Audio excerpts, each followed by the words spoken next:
And don't you dare flipping use that. Too late, it's done. I will drive up to your house. The episode's going to start with that. Your tires. Oh, goodness. See how he treats me, folks.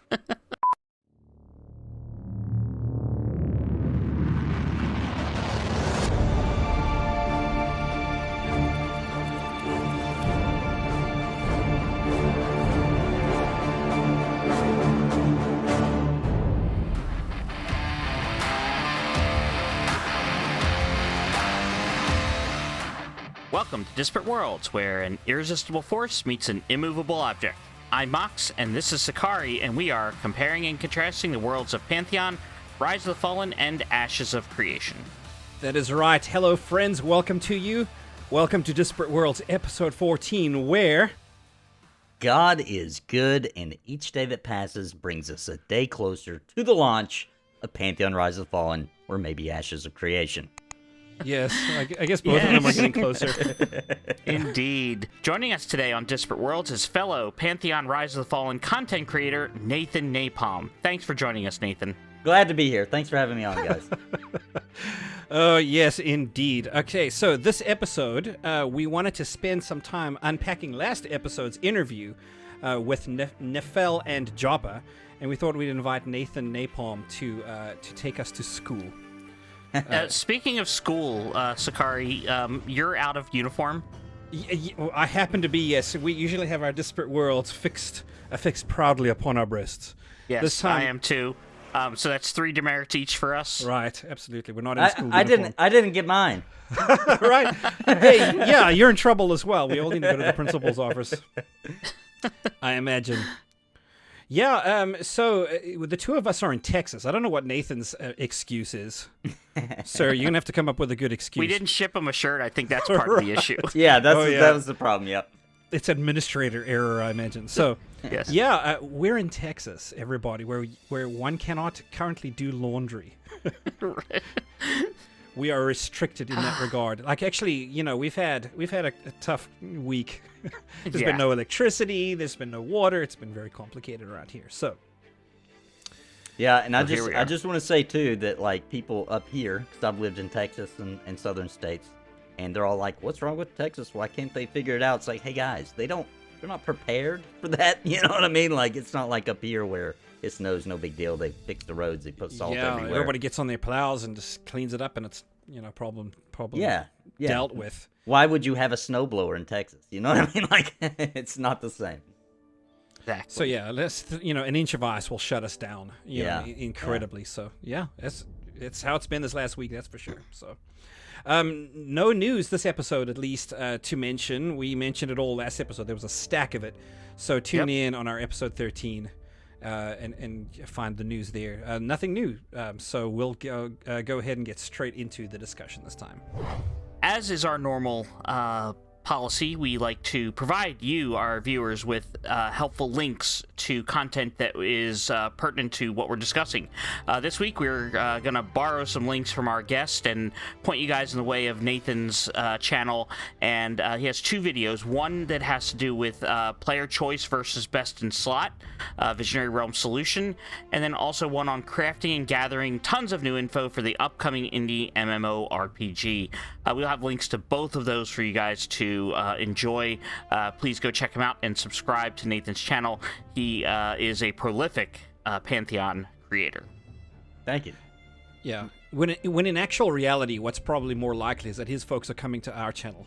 It's not the other way around. But anyway, hopefully they do come. Yeah. Hopefully they come and stay. Yeah. We'll send whoever we got. We will send them your way. But I imagine they've already been there. So. Yes, the topic, the episode topic is to review what we discussed with Nef and Joppa last episode. Right. So how about Mox and Nathan? How about we start with your overall thoughts of the interview? Let's just zoom way out and just kind of get the general lay of the land. Nathan, let me throw the ball to you. Sure. What did you think, kind of in general? So I got to admit that, they released that crafting video and then they came on your show very shortly after and did a good interview. But you know what? It didn't hit me until they came on your show that I am a little bit concerned about crafting versus drops, right? Like loot. Right. It does kind of feel like the crafting's getting a little bit of an edge. Did you guys get that feeling too through the interviews? They were talking about, it seemed like they were like, well, the rare drops will be more about you get a rare drop that you use back in crafting again. It's like, but I like to get a chest drop. I like to get a sword drop. You know? That was my main takeaway. Really, kind of, I was a little concerned. Like, wait a minute. That's my favorite thing about MMOs. Is getting that crazy good drop. Is killing a boss and getting a piece of loot. Yeah. And I'm not a crafting hater, but I don't craft a lot. So, that was a big thing for me that I hadn't thought of before the interview. That afterwards I sat and pondered. So I do know that Neff, he's played, Star Wars Galaxies, for instance, where in that game they drove, everything was crafted, absolutely everything. There wasn't anything a person could equip that wasn't crafted. So they may be leaning a little bit more toward that as inspiration, maybe.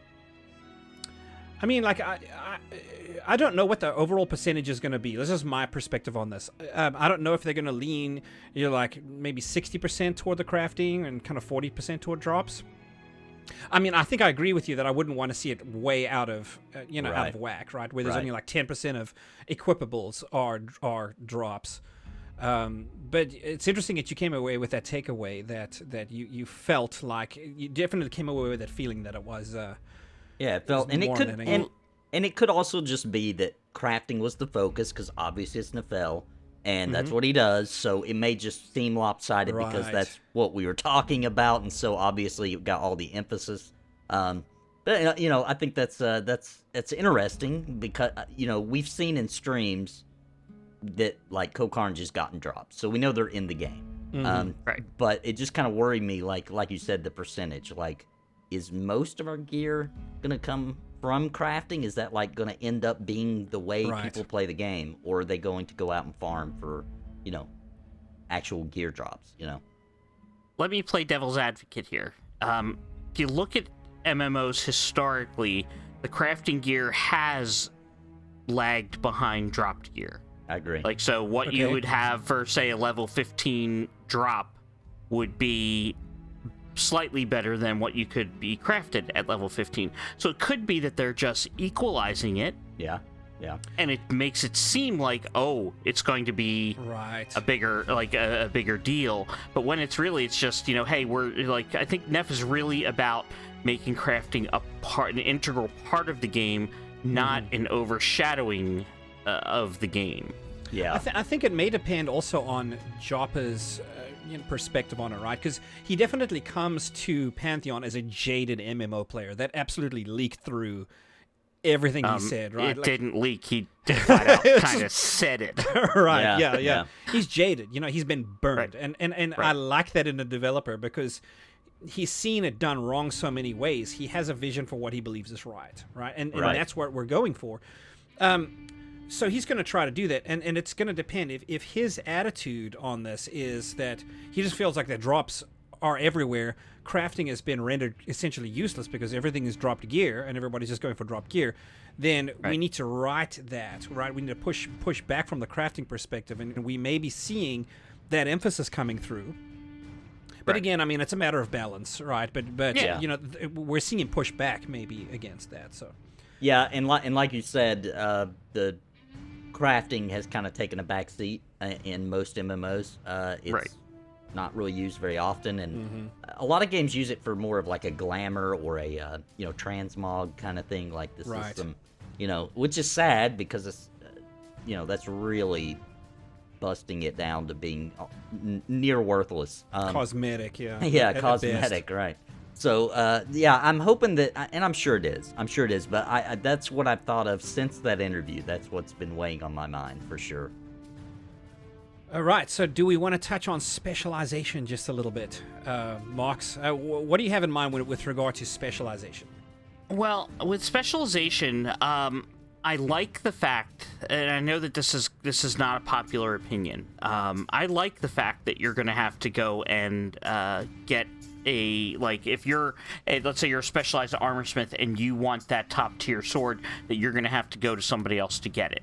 I had this conversation with somebody in the comments from the last episode, and I was basically like, look, this is a multiplayer MMORPG. We're used to now in this day and age with MMOs of being able to do everything, and that's not the goal of Pantheon. The goal of Pantheon is to be a multiplayer game. It's to build that social interaction. So them, by having specialization, it reinforces that emphasis on the social aspect, that you're going to have a guild, and you're going to have people that can do a lot of different things in your guild or in your social circle, or however you do it. So that, to me, specialization, I think, is required if you want to structure this in such a way that there's something for everybody to do, because otherwise everybody's just going to go and be a potion maker. Yeah, true.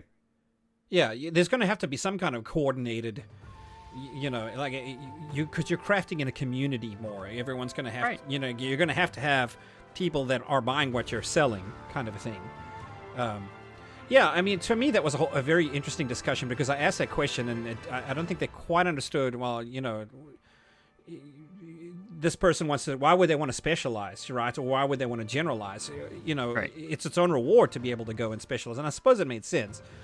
Right.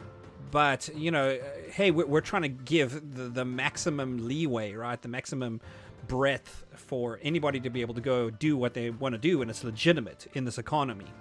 Mm-hmm.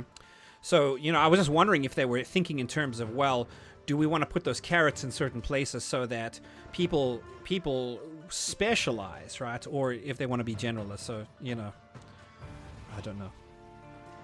Yeah. I think that they wanted to, number one, obviously get away from the I can do everything kind of mentality, because then you can just go back and forth between your one character and get everything done. Then there's not that socialization. So it's interesting that every time there's any kind of subject matter to do with Pantheon, they always will go very deep into, well, how do we make that social, right? How do we make that to where people have to work together sometimes? Now with crafting, they also in that interview is kind of seeming like, well, you can still make a sword, and still give it individual independent stats, etc. But if you want it to be super cool, then go get a jewel crafter or something to, so I think that just throughout the development they've tackled everything that way. Like, let's just figure out how to socialize it. And I think there's going to be problems when they start testing this in alpha beta. I don't know necessarily this system or not, but I think they kind of know that, so they're going to have to kind of balance things and make it to where it's social, but it's not a pain in the butt. You know what I mean? I think the player base... if you're waiting 3 weeks to get that sword made, then it's not fun. Right. And it might not be even worth your time by that point, Right. Unless, like, what you're working on is the crafting of some legendary sword that takes, multiple effort. I think sometimes the creation of the sword... I think what they're trying to go for is the creation of that sword. Is the reward, right? It's, once you've gotten this drop here and that drop there, and you manage to create this thing, but then you've got like 6 people who have participated in the crafting of this thing, and everybody wants to use the sword. So that's going to be an interesting outcome. I don't know. We'll see how that goes. It's the journey is the reward kind of deal. That's true. Yeah. And won't it be kind of cool too to like go into town to go do some random errand, and you'll see crafters like working together and like yelling out that they're looking for this or that skill to help with this or that, and paying them for their services. And it sounds really good, like an awesome little utopia of MMO.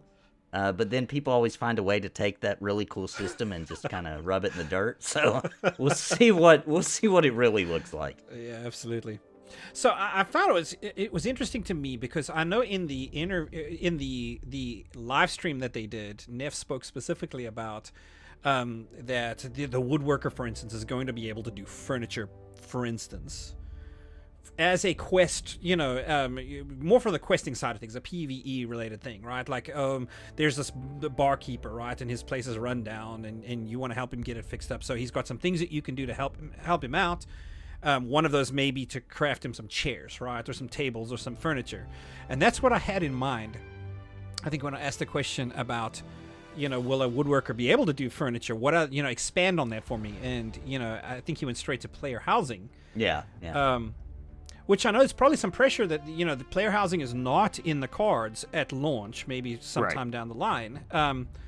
I wonder maybe if that's a response to a lot of pressure he's gotten elsewhere about player housing. Yeah, I think so. Yeah. Because people want it, you know what I mean? And they've said, like, we don't even know how we do it yet, right? Like, so far we're talking all open world, but there are some major problems with doing housing in an open world, So. Yes, don't we know? Yeah.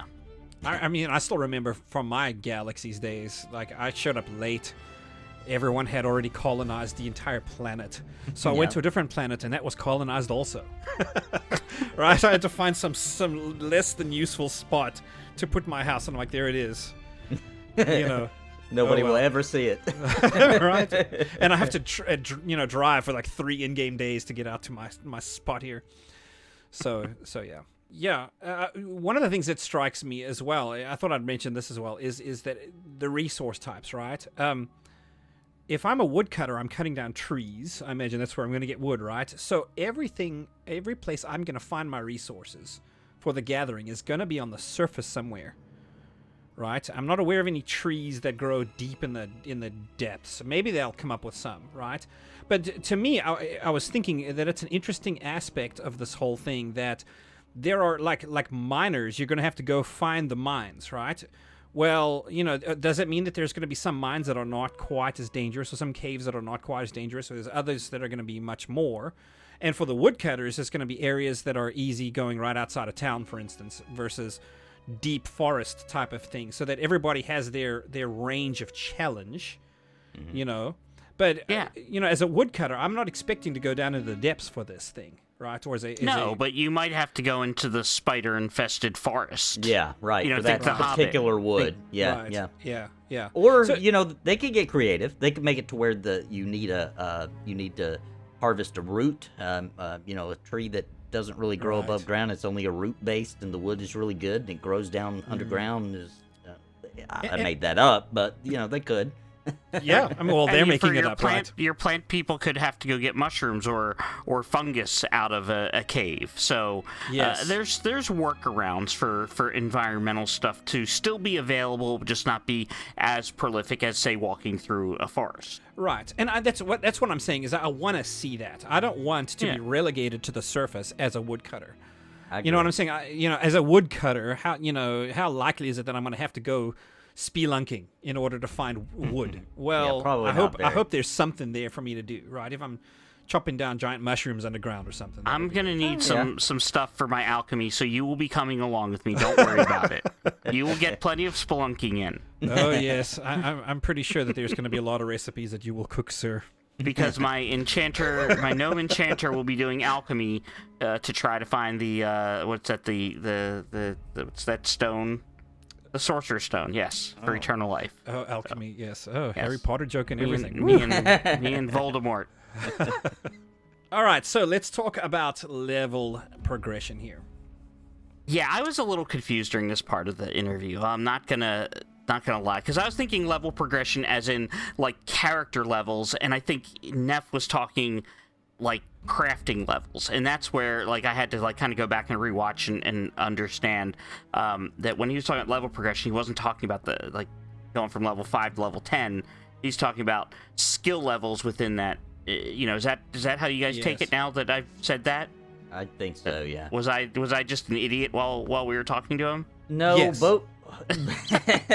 Oh, I'm sorry. Both times they've mentioned it, it's been a little confusing, I think, to where you're like... Because they mention it in both contexts, right? Yeah. Okay. So what I've experienced in traditional MMOs, or at least the MMOs I've played until this point, is that I know that I get the sword, it's the newest sword I can get, it's available for level 15, and I've just hit level 15. So I go get my new sword, right? Right. And then I use it until level 20 when there's a new sword available and it looks much better than my sword and it does more damage. So at level 20, I plan ahead knowing that I'm going to get that sword, I have the resources available, and then I upgrade to the level 20 sword when I'm at level 20. Right. That's traditional MMOs for you. Right. So that's character level progression. Yes, it is, and there is a degree of that. I came away from the previous the video that they did, the live stream, thinking, okay, that's not how this is going to be. But I was wrong. They actually corrected me. That is how this is going to be, but just not as tight. I think it's more of a like general. They wanted it to be more organic, is the word that it's more of how does the sword feel, as opposed to I've hit level 20, I have to upgrade. Yes, or in order for me to be useful against level 20 mobs. Right. But there still does have to be some kind of like, I can't use this sword yet, otherwise everybody's just going to try to get the most powerful one, right? With the most stats, right? Right. So there'll still be some kind of limitation there, I would assume. That's they kind of dodged the question I had about item removal. Like, so once I'm done with the sword, like, what happens to it? What do I do with it? Well, then if the answer is, well, it's not soulbound, so you're gonna then sell it, and because he did say there will come a point which that sword will feel like it's not doing enough damage. Yes. So that will happen. So what happens do I do with that sword? Right. Yes. So if its item is soulbound, you then sell it to a vendor, or there's some sort of disenchantment breaking skill that you can then say, all right, well, I did put this magical stuff into it. I'm gonna extract some magical essence from it and use that in my crafting. Yeah. Like they do that in World of Warcraft. Yeah. So if you're not doing that, if I can just then go take that and put it on the market somewhere, whatever form that auction house or trade market or whatever they're going to have is going to take, because even if there's not one in the game, we saw it in EverQuest where people will just gather at a advantageous spot and they will just start spamming, hey, I have X to sell. Like one or the other will happen. Right. So you're still going to end up with these low-level items that are lower-level items that you're upgrading to you're going to trade in. I don't understand how you cannot have some mechanism to remove the items from the game, because otherwise you're going to end up with 10 billion low-level swords. Yeah, well, I think they also showed Ronick take a sword and re-smelt it, didn't they? And turn it back into raw materials. I thought I remembered that. Did I see? I don't recall seeing it. I could be wrong. I have to go back and watch. Or maybe they just said it. I could have sworn that I picked that up on the original stream, that they were like, you can take your I think and unmake it. It's clear. You lose some materials. It's not just going to give you back exactly what it took. But yes, it's clear that the person that took this sword and smelt it could not dealt it. That's right. Sorry, I had to. I was groaning at my own joke there. So 3 more demerits. Oh damn it! I'm in so much trouble this episode. So we have a soul binding thing that's not going to happen. Item degradation is not going to happen.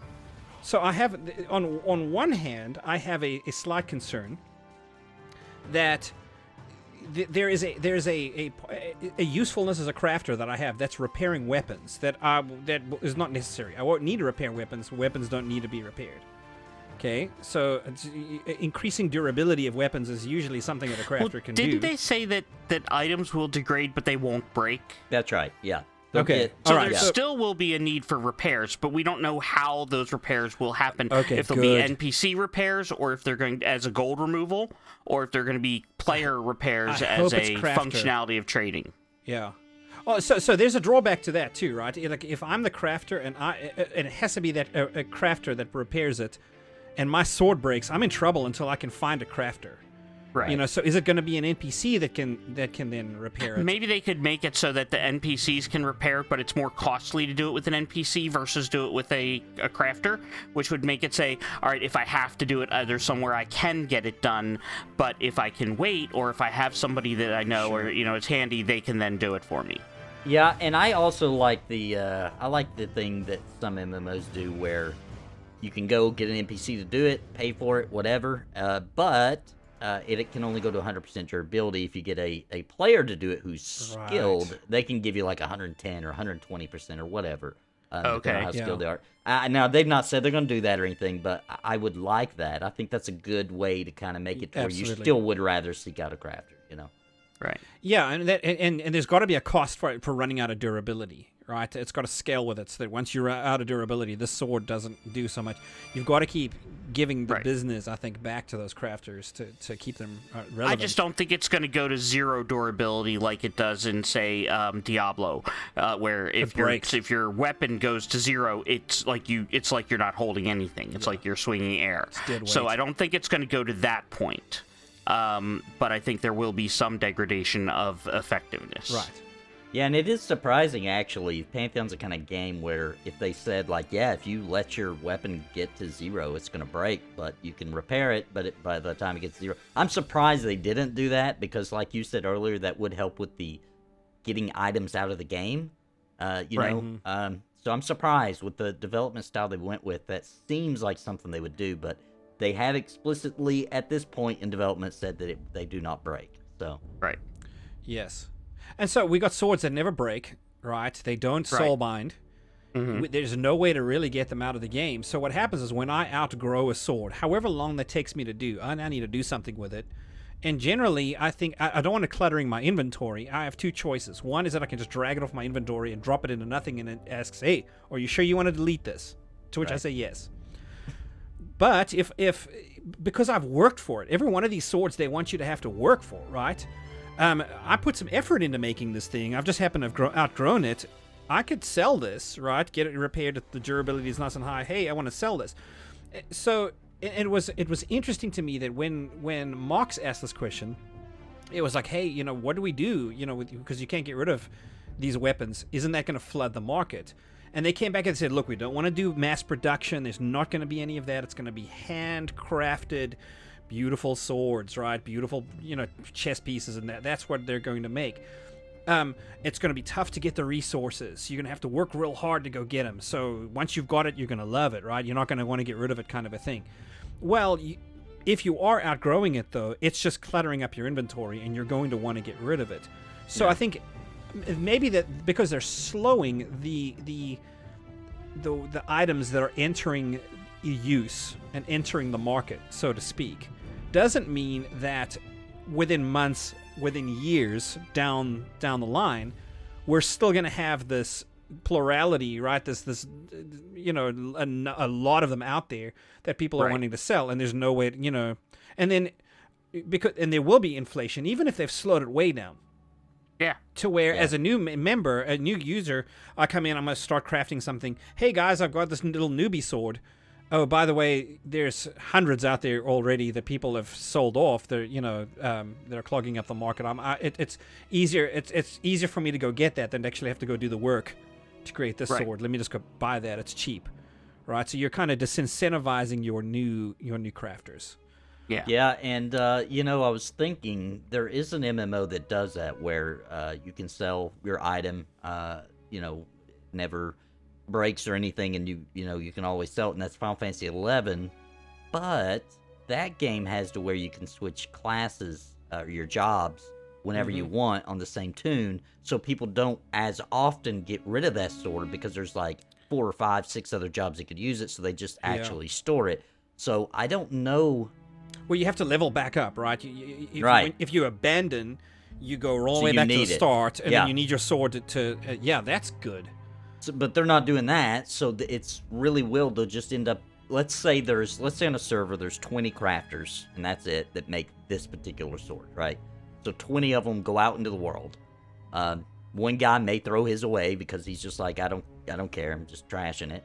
But most people, I'd say the other 19 are gonna want to get rid of it when they get something better. You know, you're always plotting for that next thing, so you know, gold and all that, you're gonna want it. So no matter how hard it was to get, you're just gonna want a return. You're gonna want your gold back for it. So they're gonna sell it, and then those 20 crafters make 20 more. Now there's 40, and then those 40 rotate forever. It's eventually gonna get to a point where that sword is worthless. It's just everywhere. Yeah, and it's just going to take them longer because they've slowed the crafting way down. Right. There's going to have to be some way to remove items from the economy. Right. and that's what soul binding is about. But it'll be interesting to see where it goes. But I don't want to beat that horse anymore. I do want to mention one thing, though, in regards to item removal, and that this was off camera before the interview actually started. We were chatting with Neff, and I keep calling him Neff. I don't even know if he likes to be called Neff, or it's Nefel. So talking to Nefel, and he said that they have an economist kind of on retainer that they can get, like, as a consultant. Because apparently the economy falls into his sphere of responsibility, which I had no idea. Like, I assumed there was somebody else that was dealing with the economy, and I just was, chatting with him. He's like, "Oh no, that's on me." I'm like, "Whoa, that's cool." And he said that they have an economist that they speak to and they work with that is kind of helping them develop the economy of Pantheon. So, as much as I worry about the item removal, I have to say that if they have somebody like on staff that's kind of studied economics and maybe has studied it from a game theory point of view, that does at least give me some hope that it won't be some sort of weird train wreck. Yeah, they'll figure it out. Yeah. whatever they'll have to. yeah There's literally no choice. Or if they don't figure it out, they're going to create what they don't want to see, which is just another MMO with a failed economy, right? With runaway inflation, and that's so that's what gives me hope in this, is that they've been there, done that, been burned by all of these terrible things, and are trying not to make those same mistakes. Right. I think a little bit like parenting, right? Where you say, "I'm never going to be my parents. I'm going to do things differently," and then you do things differently, and then you give your kids a whole lot more issues, like that they still have to end up working through. So that's it. Yeah. You're just hoping that's we'll see. Okay, so next thing we want to discuss, which was brought up, was racial bonuses. And I thought this was a really good question. This actually came from the community. I forget who brought this to us, but they brought us and wanted to know about racial bonuses. And I loved the fact that they're not going the route of dwarves brew and gnomes tinker, and it's more along the lines of, if you want to be a good brewer, you go and build up your faction with the dwarves, and then you're going to have some special recipes or some bonuses or something towards that skill. So faction-based access, I think, is a much more diverse way of doing it. It allows you to create that ogre brewer, as we kind of talked about in the interview. Yes. So what are your guys' thoughts on that? I think it's good, right? It's another layer to factions. The thing about it to me is, like, they're gonna have to figure something out for each race. Like, what did the Dark Mirror do, right? Like, what's their specialization? What about the Scar? You're really gonna go, that's like a brutal tribal. I'm going to be a missionary to the Scar. I'm going to go, learn their brewing secrets. Right? Well, they'll brew you. That's what'll happen. You'll may not exist for every crafting thing, but maybe the Scar are good with poison. Yeah, and maybe the Dark Mirror are good with, like, they can help you understand the secrets of water breathing. Yes. So you can then, get stuff that allows you to incorporate that into your crafting. So there are things that can happen based on racial things that don't necessarily have to be just like ogre pickles. But ogre pickles must be in the game, and as we've started to push, they need to be the ranged weapons like grenades. Yes, I agree. Yes, I agree. Yeah, I'm trying to talk Neff into that. I was like, hey, can I get a follow? Can we see these as ranged weapons? I'm okay with them doing like marginal damage. Right. Just I want to be able to throw an ogre pickle. Yeah, I mean, so I think we can think too narrowly because we're thinking in terms of provisioning, right? The provisioner is the one that makes food and drink. So, hey, we've got ale that can only come from dwarves. Right. But there's more to it. What about an alchemist, right? An alchemist is, is coming up with potions that give you buffs, to be able to deal with certain things. Well, there's more that they can glean from certain races, from certain factions. I really like the factions dimension of this. Yeah. Because races is like the first place anybody would think, hey, I need to learn something new. I need to learn how to, I don't know, do something with moonlight runes. Well, let's go to the elves. Right? I mean, it's so like level 1. Like, how can you make it deeper? And It's trite, is what it is. If you have to be a dwarf to brew, if you have to be an elf to do stuff with runes, if you have to be an ogre to make pickles, stereotypical. that is trite. Yes, but if you think in terms of factions, okay, I mean, I can go to the dwarves, but which dwarves, are gonna, right. and especially if they don't get along, now it's political. And I love that they're starting to think that way, right? The ogres and the dwarves don't get along, so I'm going to have to choose. Do I want to make the ogre pickles, or do I want to make the I don't know, depends on the kind of sandwich you get. Especially if you have to go buy an ingredient from them to do it. So then you can't just grind up your faction with one, learn it, then go the opposite direction and grind up with the other. So if you have to maintain that faction, then it becomes important. Yeah, and like you were saying, it becomes political too, because if you say, I'm going to go to the dwarves for this, and then later down the line, you're like, I want to go to the ogres, well, they don't get along, therefore, if I grind up my ogres, I'm losing faction with the dwarves now. So you got to make decisions like that, which really kind of change the experience, And you don't want to switch.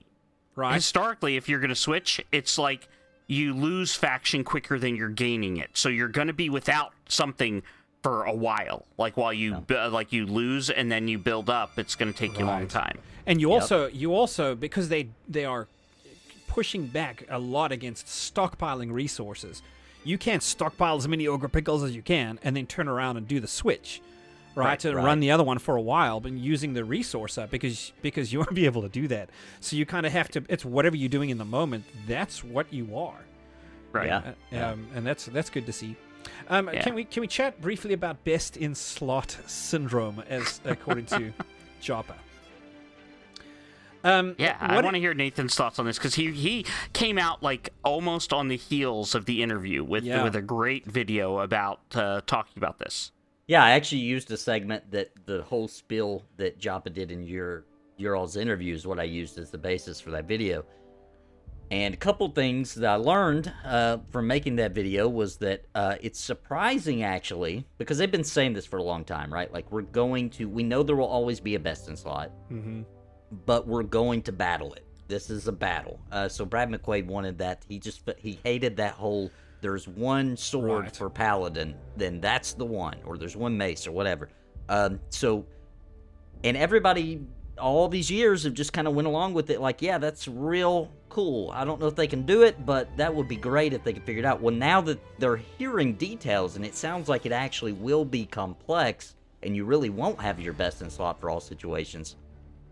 Now, turns out, there's a ton of people in the community who love best in slot, and they're angry. They are angry, because they're saying, like, oh my gosh, I'm going to have to go out and farm for, 900 in-game hours to be best in slot everything. And it's like, I think you're missing the point. Yeah. The point is that you don't have best in slot for everything, and you probably never will. And so you're going to have to use your synergy of your group and the abilities that different classes have, and you're going to have to make friends. And you're going to have to work together, and you're going to have to figure it out. It won't be so simple. You can't just go in and be like, I've got best in slot against all the different acclamations, all the different dispositions, and I can go anyway. No, there may be that one guy maybe who really does somehow pull that off, right? But it's not going to be common. Nobody's going to expect you to have best in slot, and that's the point, right? Right. Yes. And I'm super happy with it, by the way. Yeah. I agree. I love the disposition system and the effect it's going to have on those people that want to gatekeep high-end content. And this is a good, tool to use against that, by saying, you know what, the sword that I have will be, equally as effective in, most cases. There may be the odd disposition where my sword is less effective, but the majority of stuff will be, just effective in a different way.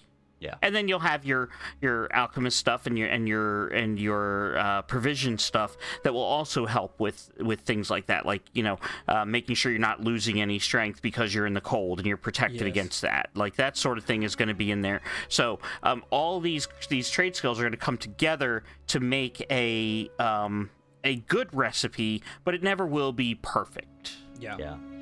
I will say, I do hope, because they're talking about the provisioner, who makes the food and drink. That's what you get buffs for before you go into a situation.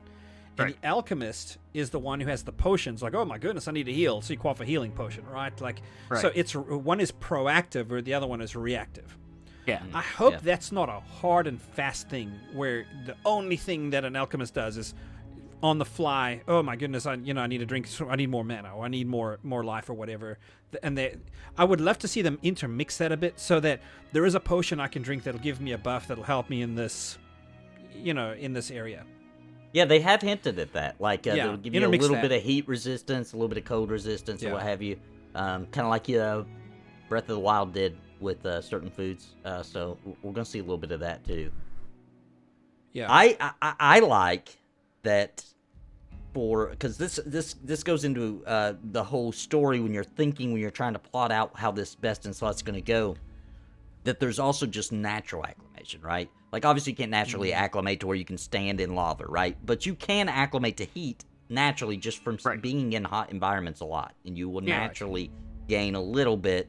And we saw that in the co-stream, didn't we? That he was getting a little bit acclimated to the environment. And then there's the glyphs that also will help. Right. Yes. So those will be swappable. Hopefully, it's not going to be like a arduous process to swap out a glyph, because if I'm traveling and I'm going from let's say a normal climate through a desert climate into a frigid climate, that I hope that I'm able to swap out those glyphs as I'm traveling to make that travel easier and not have to have 3 different pieces of gear that have 3 different glyphs on them. Right. Good point. Yeah.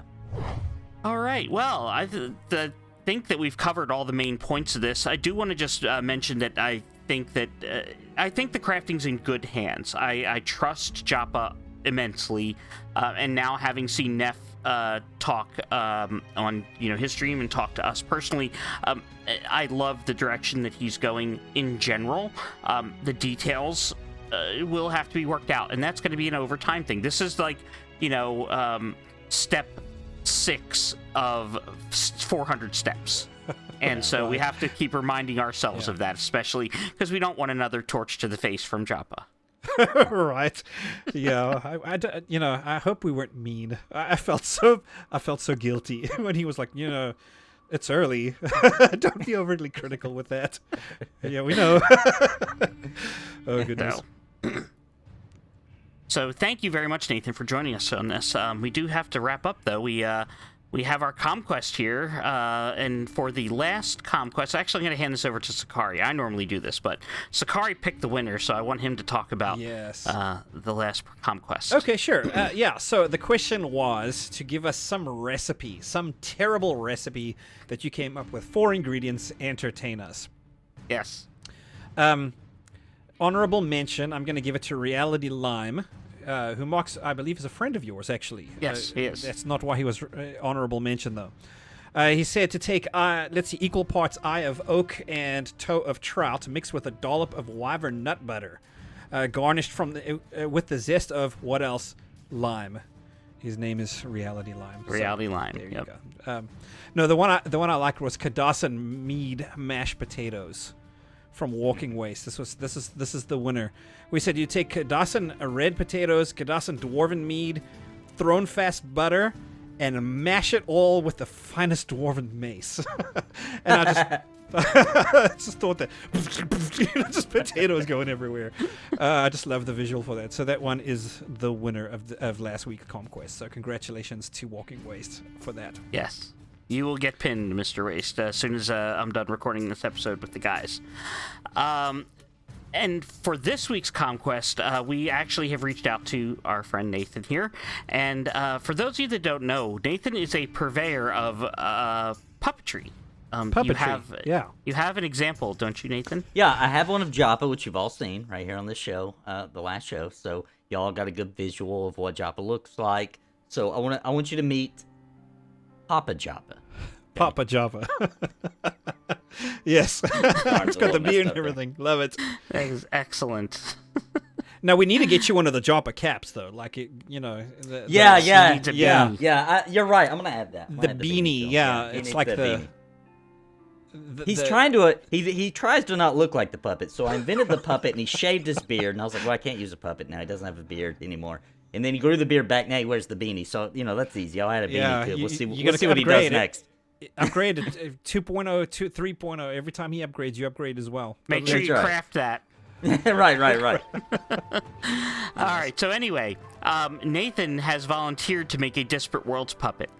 So the question for you, our illustrious fans, is: do you want him to make my horrible visage, or this glorious visage, wherever he is, with the flowing locks, that is Sechari? Vote for the bald guy. It is, we'll get immortalized. So please let us know, and we will vote for it on the comments, and we'll count them up and see who gets immortalized. And I left something just for when we're recording that I didn't tell you guys. Uh-oh. I want the audience to know. The audience needs to know. Not only am I just going to make a puppet, right, just show it. It's a little more than that. There will be an entire rap video with a puppet singing an entire rap song, full music video, related to. It depends. I mean, is it going to be about Ashes of Creation? Is it going to be about It depends. So. That's great. I can't wait.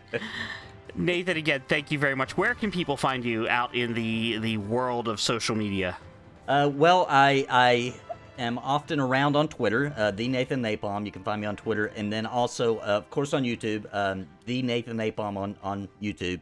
And those are the two best spots. I'm around in other social medias, but I don't check them, so I hardly ever go on anything else. So that's the two best places to find me. Excellent.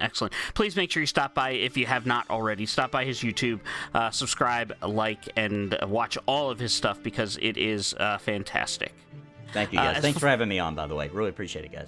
No problem. As far as we are concerned, as always, you can find us on Facebook.com/Disparate Worlds, on Twitter @Disparate Worlds, and our website is disparateworlds.org. Speaking of our website, I have been lacking in my series on the tenets of Pantheon. I am actually working on the next one, next article, so but 3 demerits I should have. In the meanwhile.